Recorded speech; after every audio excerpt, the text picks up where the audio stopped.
कि मैंने देखा है रोडों पे कचरा का अंबार लगा हुआ, ढेर बड़ा सा ढेर लगा हुआ। तो अभी क्या कारण है जो उसको साफ सफाई नहीं होता है? बरसात के समय में तो रोड पे चलने के लायक नहीं रह गए लोग। अभी ये कौन जिम्मेदार कौन है सर? ये साफ सफाई क्यों नहीं हो गई? कैसे इसको दुरुस्तीकरण किया जाए? अभी बहुत अच्छा सवाल है आपका ये, जो कचरे का विषय को लेकर है। हमारे महानगर पालिका ने गीला कचरा और सूखा कचरा ये प्रबंध किया और सबको बोला कि आपको हरा डब्बे में डालना है और आपको लाल डब्बे में सूखा कचरा डालना है।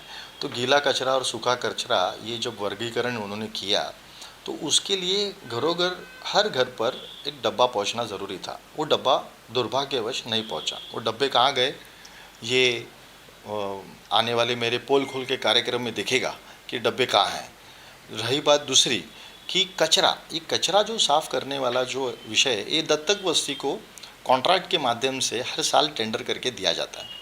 अब उसमें क्या होता है, इसमें दो जगह पर प्रॉब्लम है। जैसे महानगर पालिका की कुछ अधिकारी, वैसे ही कॉरपोरेटर, ये दोनों का संगमत की वजह से ये कचरे के इश्यूज़ आते हैं। क्योंकि जिस दत्तक बस्ती को काम मिलता है उस दत्तक बस्ती को 10 आदमी, 9 आदमी ऐसे करके उनको काम मिलते हैं। मगर प्रैक्टिकली अगर आप देखेंगे तो वहाँ पर मुश्किल से 3 या 4 जन काम करते हैं। तो बाकी के 5 जन का पगार कौन लेता है, किसको मिलता है? इस बारे में आप देखने जाएंगे तो पता चलेगा कि कॉरपोरेटर और महानगर पालिका के कुछ अधिकारी उसमें मिले हुए हैं। और दुर्भाग्यवश है कि ये कचरा साफ़ करने के लिए हमको बार बार बोलना पड़ता है, जबकि उनको पैसा मिल रहा है शासन की तरफ से, क्योंकि टैक्सेस लोगों से लेते हैं, हर तरीके के टैक्स ले रहे हैं। फिर यहाँ पर सर्विस क्यों नहीं मिल रहा है लोगों को? उनको सर्विस मिलना चाहिए और वो सर्विस गंदगी में रखते हैं, उसके वजह से बीमारी फैलती है, मलेरिया, डेंगू और जानलेवा बीमारियाँ होती है। और ये दुर्भाग्यवश है कि यहाँ पर ये दोनों जवाबदार है। जिसना कॉरपोरेटर भी है, क्योंकि कॉरपोरेटर के आदमी लोग को वो कॉन्ट्रैक्ट मिलता है और कॉरपोरेटर के आदमी लोग जो जो दत्तक बस्ती चला रहे वो सब उनका मिलीजुली सरकार है, जिसकी वजह से आज पब्लिक को सफ़र करना पड़ रहा है। सर हमने देखा था लॉकडाउन के समय आप बहुत ज़्यादा लोगों को सेवा किया था। मास्क, किट, सैनिटाइज़र, दवाई, खाने का पैकेट सब बांटा है आपने।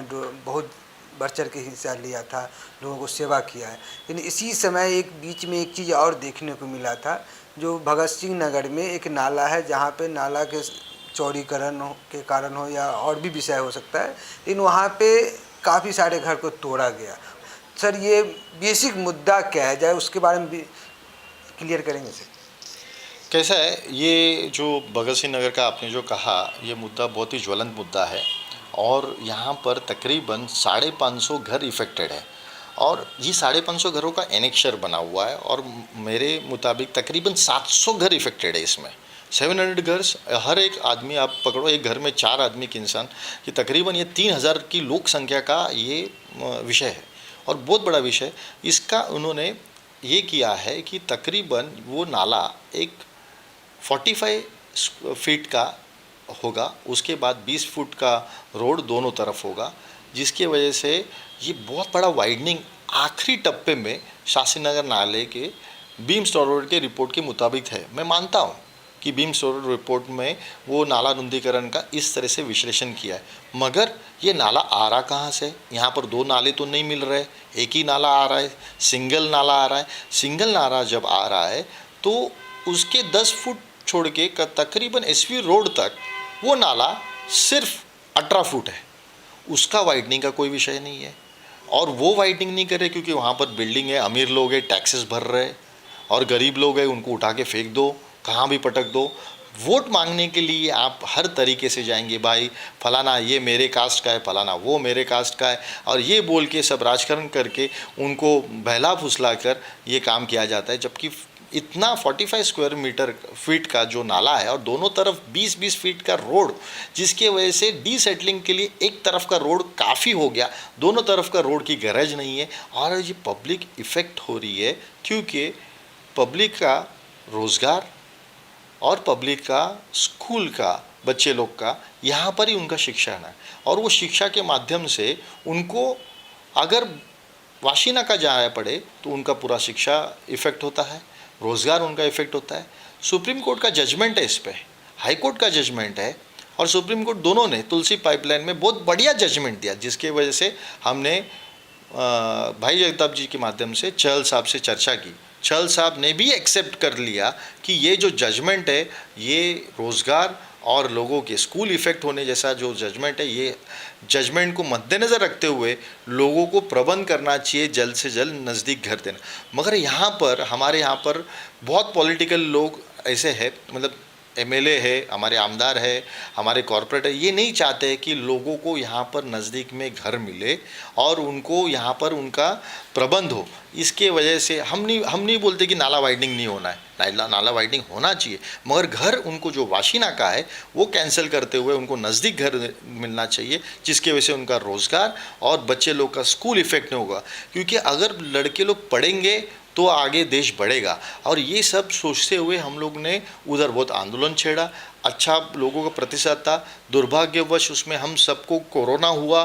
कोरोना में माधवीताई वेंटिलेटर पे थी, लोगों के आशीर्वाद से वो फिर से अपने जगह पर आ गई और लोगों के लिए हम लोग लड़े हैं। और एक बात है, मंत्री महोदय महाराष्ट्र विकास के जो मंत्री महोदय थे हमारे महाविकास आघाड़ी के, तो वो दोनों मंत्री महोदय ने बहुत अच्छा निर्णय लिया कि लोगों को वाशिना का नहीं देते हुए उनको इसी उपनगर में, पश्चिम उपनगर में घर देना चाहिए, ऐसा ऐतिहासिक निर्णय लिया।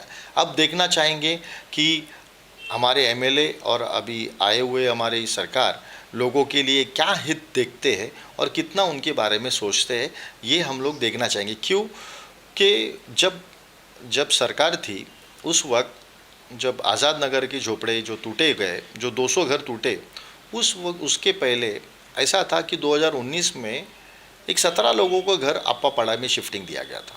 अचानक में वो कैंसिल हो गया, अप्पापाड़ा का घर कैंसिल कर दिए, वो फलाना आदमी लोग को दे दिए, कोई माहौल वाले लोगों को लाके रख दिया, वो मलाड के लोगों को लाके रख दिया, जबकि हमारे लिए रिज़र्व कर दिया था महानगर पालिका ने। वो रिज़र्व इन्होंने कैंसिल करवा के आज लोगों को वाशिना का रखा है, उसका हम कड़ा विरोध करते हैं। जब तक नज़दीक में घर नहीं मिलेंगे ये हमारा विरोध कायम रहेगा।